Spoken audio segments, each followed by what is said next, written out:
I'm leaving you. I met someone, her name is Natasha, and she's everything you're not. We're moving to the Maldives. Good luck with your grumpy mother. The words glared back at me from the screen of my phone, each one colder. Then the last I sat in my mom's hospital room, the faint beeping of machines blending with the hum of the overhead lights. Her breathing was steady for now, her frail body finally at rest after another difficult day. Michael didn't even have the decency to call just a text cruel and dismissive like the last 3 years of our marriage meant nothing. I'm Jennifer, 33 years old and up. Until now, I thought I had my life mostly together. My dad passed away when I was in my 20s, leaving behind my mom, who I've been caring for since she got sick. Michael always made it clear that he wasn't a fan of this arrangement. It's not like she's your responsibility, he'd say, rolling his eyes. When I had to miss a dinner or cancel plans to take care of her, you need to focus on us, not her. In hindsight, it's not surprising that he'd do something like this. Michael had always been selfish, but I thought I could handle it. Thought I could help him grow into someone better. I reread the text and put my phone away. There was no point dwelling on it now. My focus needed to be on my mom. When I finally left the hospital late that night and headed back home, the full weight of Michael's betrayal began to sink in. I opened the door to the house. We shared a space that suddenly felt unfamiliar and let out a deep sigh. As I dropped my bag onto the couch, something caught my eye. The diamond necklace my dad had given me, sitting exactly where I'd left it on my dresser, or at least I thought it was the necklace. I picked it up, turning it over. In my hands, it looked right at first glance, but something felt off. It seemed lighter than I remembered. I traced my finger along the clasp, noting the faint scratch marks that hadn't been there before. A wave of unease washed over me, but I pushed it aside. Maybe I was just tired. An hour later, as I was unpacking, my phone buzzed with an alert. I glanced at the screen and froze. Security alert item has been moved from its designated location. I stared at the notification in disbelief. The tracking chip embedded in the clasp of my necklace, a precaution my dad insisted on when he gifted it to me, had been activated. The system had a delay, so Michael should have taken it a few hours earlier. The real necklace wasn't here. Michael didn't just leave me. He stole it.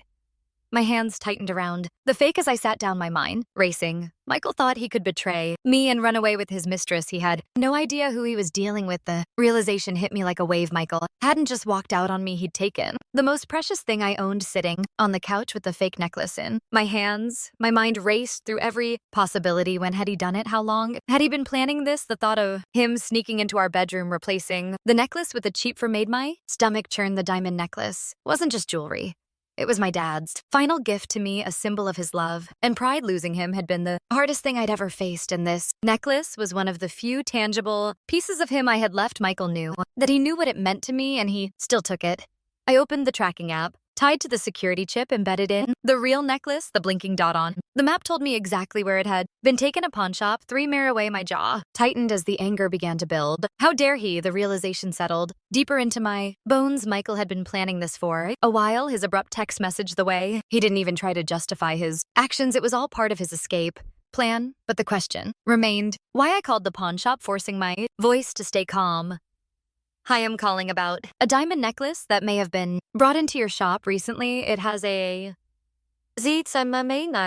security chip, and I just received an alert about its location. There was a pause before the man on the other end replied, yeah, we had a piece like that come in this morning. A guy sold it. Tall, dark hair, seemed a little jittery. Michael, do you still have it? I asked, my heart pounding. Not anymore, he said. We reported it to the authorities when we noticed the security shit flagged as stolen, so it's out of our hands now. You might want to contact law enforcement. I hung up and stared at the wall, the full weight of the situation sinking in. Michael had not only betrayed me, he had stolen from me and left a trail of evidence behind. My sadness turned into determination. I wouldn't let him get away with this if he thought he could walk away from our marriage with my father's necklace and live happily ever after in the Maldives with his mistress. He had another thing coming. The next morning, I contacted law enforcement and provided them with all the details. The tracking chip's data, the pawn shop's report, and Michael's suspiciously timed departure were enough to catch their attention. An investigator from the FBI got involved, and they assured me that cases like this weren't uncommon. We'll handle it,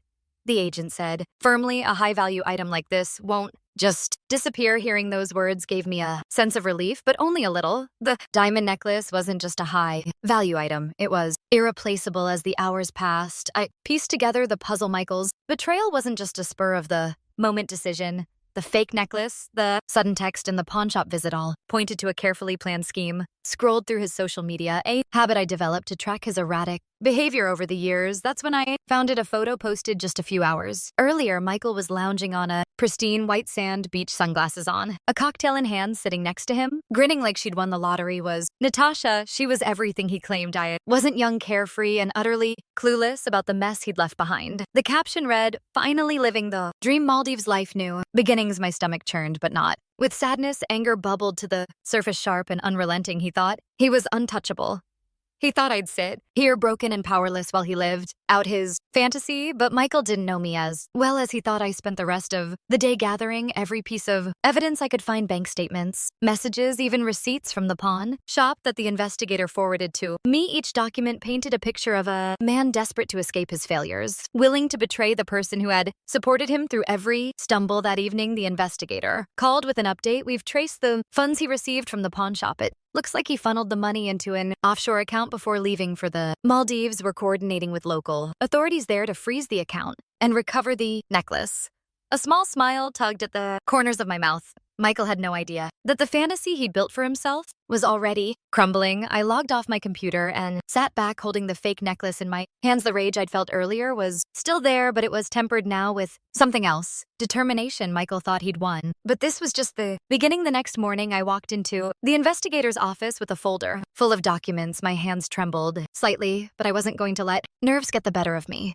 This wasn't just about the necklace, it was about Justice. Detective Chambers greeted me with a firm handshake. "Jennifer, thank you for coming. And let's go over everything you've brought." I laid out the evidence meticulously: bank statements, highlighting suspicious withdrawals, text messages showing Michael's erratic behavior, and even the receipts forwarded from the pawn shop. "This is everything I could find," I said, my voice steady. "He didn't just take the necklace, he's been funneling money out of our joint account for months." Chambers nodded, his sharp eyes scanning through the papers. "You've done a lot of the legwork for us. This gives us a strong starting point." He turned his attention to the tracking chip data I had provided. Earlier, the chip signal stopped when the necklace entered customs in the Maldives. "We've already flagged the item with authorities there, but it's a complex process. International cases like this require collaboration with local officials." Hearing this should have made me feel helpless, but it didn't. For the first time since Michael's betrayal, I felt like I had allies on my side. The conversation shifted to Michael's recent activities. Chambers pulled up a file showing his financial activity. "It's clear he's been planning this for months. He sold the necklace for quick cash, but most of his funds are tied up in offshore accounts. We've requested a freeze on those accounts if approved. It'll be another nail in his coffin." I leaned back, processing everything. "Do you think he knows you're onto him?" "Unlikely," Chambers replied. "Men like Michael think they're untouchable. That arrogance works in our favor."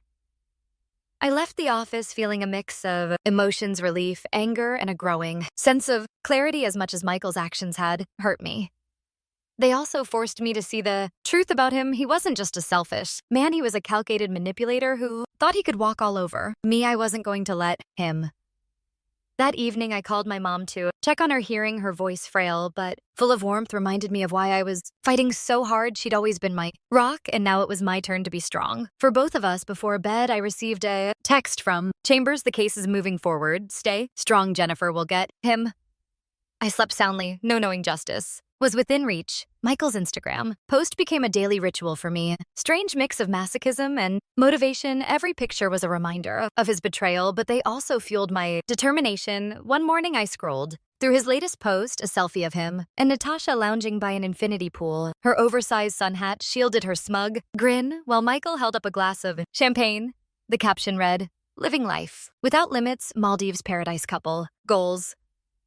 I scoffed, shaking my head. "Couple? Goals more like criminal goals?" Unbeknownst to Michael, the walls were closing in. Detective Chambers had updated me earlier that morning. "We've confirmed his offshore account was frozen yesterday. He likely hasn't realized it yet, but once he does, he'll start scrambling. That's when mistakes happen."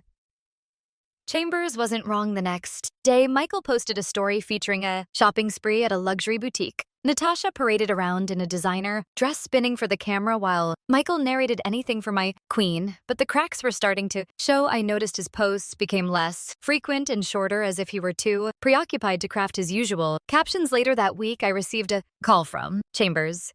"Jennifer, we have news. The Maldivian authorities have officially flagged Michael. They're preparing to issue an arrest warrant based on the charges we've filed. It's just a matter of time." Now, hearing those words gave me a jolt of satisfaction. Michael had played his cards, thinking he held all the power. Now his house of lies was crumbling, and he had no idea. Meanwhile, Natasha seemed blissfully unaware of the storm brewing. Around her, another photo appeared on Michael's feed that evening, the two of the darling Einstein in crystal clear water. I stared at the screen, wondering if Natasha knew the kind of man she was with. Did she realize he was capable of stealing from someone who had done nothing but support him, or was she complicit in his schemes, willingly blind to the consequences? The next day, I got another call from Chambers. His tone was sharper this time. More urgent, Jennifer, the arrest warrant has been issued. Local authorities are tracking Michael's movements now. If all goes smoothly, they'll have him in custody in 48 hours.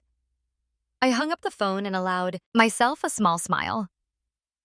Michael was still sipping cocktails and snapping photos, utterly oblivious to the fact that his perfect little world was about to implode soon. He wouldn't be able to run. His fantasy life in paradise would become the nightmare he deserved. 2 days later, I got the call. Had been waiting for Jennifer. We've got him.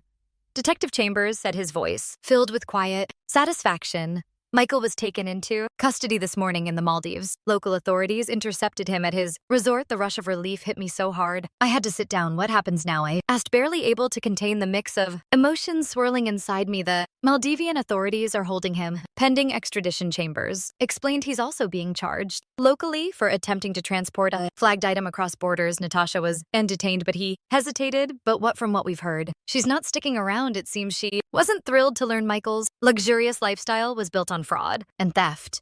Apparently, she left the resort shortly after his arrest. I couldn't stop the laugh that bubbled up. Natasha, the woman who was supposed to be his escape, had abandoned him the moment things got difficult. It was poetic justice at its finest. Later that evening, I saw the fallout from myself. Social media was ablaze with photos and updates. One picture taken by a fellow guest at the resort showed Michael being escorted out by 2 officers, his hands cuffed behind his back. He was wearing the same smug sunglasses he donned in all his previous posts, but his expression was anything but confident now. The caption read, drama at the resort. Some guy got arrested for theft. Guess paradise isn't for everyone's scandal. I spent the next hour scrolling through the chaos. Natasha had deleted all her posts featuring Michael, her captions scrubbed clean of any mention of their dream life. A few eagle-eyed commenters speculated that she had already flown back home, leaving Michael to fend for himself. It wasn't long before my phone buzzed with a message from Detective Chambers. The extradition process has begun. He'll be brought back to face charges here. With the evidence we've collected, it's a solid case. He won't be walking away from this. For the first time since this nightmare began, I felt something close to peace. Michael, who thought he could steal my father's necklace, my money, and my dignity, was now sitting in a Maldivian jail cell with nowhere to run. And Natasha, she had distanced herself so completely that it was as if their whirlwind romance had never existed. As I sat in the quiet of my living room holding the fake necklace, one last time I felt vindicated. Michael's betrayal had shattered my life for a moment, but now it was his turn to face the consequences. The day after Michael's arrest, I woke up to sunlight streaming through my bedroom window. I didn't feel like the weight of the world was crushing me anymore. I stretched out in bed, letting the quiet sink in. Michael was gone, and for once the thought didn't hurt. It felt liberating. The first thing I did was visit my mom, sitting by her bedside in the hospital. Held her hand and updated her on everything that had happened. He's finally getting what he deserves, I said softly. My mom, frail but always sharp, squeezed my hand weakly. You're stronger than you think, Jennifer. I've always known that. Her words stayed with me long after I left. I realized that despite the heartbreak and betrayal, I had stood firm. I didn't let Michael's actions destroy me. I fought back, and now it was time to start focusing on what truly mattered, rebuilding my life. I started small. I cleared out the house, removing every trace of Michael. His clothes, his cologne, even the tacky souvenirs he insisted on keeping. They all went into garbage bags. With each item I tossed, I felt a little lighter, as if I were reclaiming my space, my sanity, and my identity.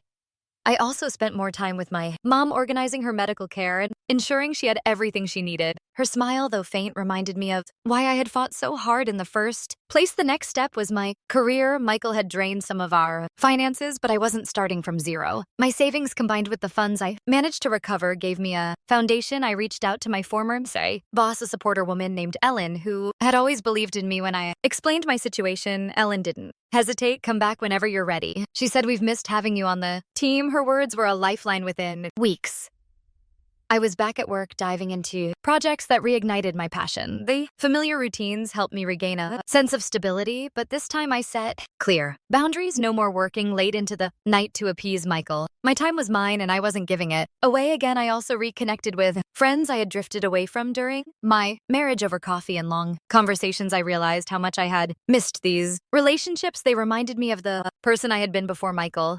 Someone independent, driven, and full of life. Every evening I spent time journaling, reflecting on my journey. The entries weren't always positive. There were still moments of anger and sadness, but they were honest. Writing helped me process everything I had endured and reminded me of the strength I had found within myself. One night as I was flipping through old photos, I came across a picture of my dad. He was grinning at the camera, the sunlight catching the necklace that now rested safely in my jewelry box. "I did it, Dad," I whispered, holding the photo close. I didn't let him win. The next day, I made a promise to myself: no more living in the past. Michael's chapter in my life was over. Now it was time to focus on me, my mom, and the future we still had ahead of us. It was a quiet evening when I got the message. At first, I didn't recognize the number. The text read, "Jennifer, this is Natasha. I know I'm the last person you want to hear from, but I need to tell you something. Please call me." I stared at the screen, my initial reaction a mix of anger and disbelief. Natasha, the woman who had helped Michael shatter my life, was now reaching out. The nerve. I debated ignoring it, but curiosity got the better of me. With a deep breath, I dialed the number. She answered almost immediately, her voice trembling. "Jennifer, thank you for calling. I'm so sorry for everything," Natasha began, her words tumbling over one another. I didn't know the full extent of what Michael had done. I didn't respond right away, letting the silence stretch just long enough to make her uncomfortable. "What do you want, Natasha?" She sighed, and I heard something that sounded like genuine regret. "When I met Michael, he told me you were the one who wanted the divorce, that you were controlling, that you prioritized your mom over him, and that you were emotionally cold." I clenched my jaw, the old familiar anger bubble up. "And you believed him?" "I did," she admitted at first. "But over the past few weeks, I started noticing inconsistencies. He lied about so many things, Jennifer, about his finances, about why he left you, even about how he got the necklace. When I found out it was stolen, I couldn't look at him the same way." There was a pause, and then she added, "I left him the day he was arrested. I flew back home, and I have been trying to make sense of everything since. I just felt like you deserved to." "No," I let out a bitter laugh. "And what do you expect from me? Forgiveness? Sympathy?" "No," Natasha said quickly. "I don't deserve that. I just wanted to apologize and to tell you that Michael didn't just hurt you. He hurt me too, in ways I didn't realize until it was too late. He's a master manipulator." Her words hung in the air, and for a moment I considered the weight of them. I didn't trust her. Not completely, but I could see the cracks in her confidence. Michael had used her just as he'd used me. "I appreciate the apology," I said. Finally, my tone clipped but civil. "But this doesn't change anything. I'm moving on from Michael, and I suggest you do the same." Natasha let out a shaky breath. "I will thank you for listening." When the call ended, I sat in silence, staring at my phone. A part of me felt validated. Michael's lies had caught up to him in every way possible, but I wasn't going to dwell on Natasha's words or her remorse. This wasn't about her or Michael anymore. It was about me reclaiming my life. I got up and put my phone away, focusing instead on the future I was building. Michael's betrayal had once consumed me, but now it was nothing more than a chapter I had already closed. The call came on a crisp Tuesday morning. Detective Chambers' familiar voice carried a note of satisfaction. "Jennifer, I have good news." He said, "The necklace has been officially recovered and is being returned to you. It should be back in your possession by the end of the week." For a moment, I couldn't speak. Relief washed over me, mixed with a profound sense of closure. "Thank you." I finally managed, my voice steady but full of emotion. "This means more than you know." "There's more," Chambers continued. "Michael's trial date has been set, and with the charges and evidence stacked against him, it's almost certain he'll face significant prison time. Justice is on its way." Hearing those words felt like the final piece of a puzzle falling into place. Michael, who had tried to destroy me, would finally face the consequences of his actions. When I hung up, I sat in quiet reflection. Keishan, my father's necklace, the one tangible connection to his love and strength, was coming home. Michael's theft had been a desperate attempt to erase my sense of stability, but it had only proven how resilient I truly was. Looking out the window, I felt a surge of pride. I had faced betrayal, fought back, and emerged stronger. The day the necklace arrived, I picked it up from the investigator's office. Holding it in my hands, I felt an overwhelming sense of peace. It sparkled just as brightly as it had the day my dad gave it to me. It wasn't just a piece of jewelry. It was a symbol of resilience, of love, and of everything I had overcome. That evening, I sat with my mom in her hospital room, the necklace resting around my neck. Her eyes lit up When she saw it, a rare moment of clarity, breaking through her usual fatigue. "It's beautiful," she said softly, her voice barely above a whisper. "It's home," I replied, taking her hand as I sat there. An idea began to form. My mom had been through so much watching her. Health decline, knowing how much I had sacrificed for her she deserved. Something to look forward to, a chance to create new memories. That night, I began planning a trip for the two of us somewhere, meaningful yet peaceful. I thought about the places my dad had always wanted us to visit, together settling on a quiet coastal town he had loved as a child. The next morning, I shared the idea with her once. "You're feeling better, we're going," I said, showing her photos of the town. Her smile, faint but genuine, was all the confirmation I needed. This wasn't just about the trip, it was about reclaiming joy, about moving forward without letting the past define us. As I packed up my things that night, felt a calm I hadn't known in years. The storm Michael had brought into my life was over, and the future, it was mine to build one step at a time.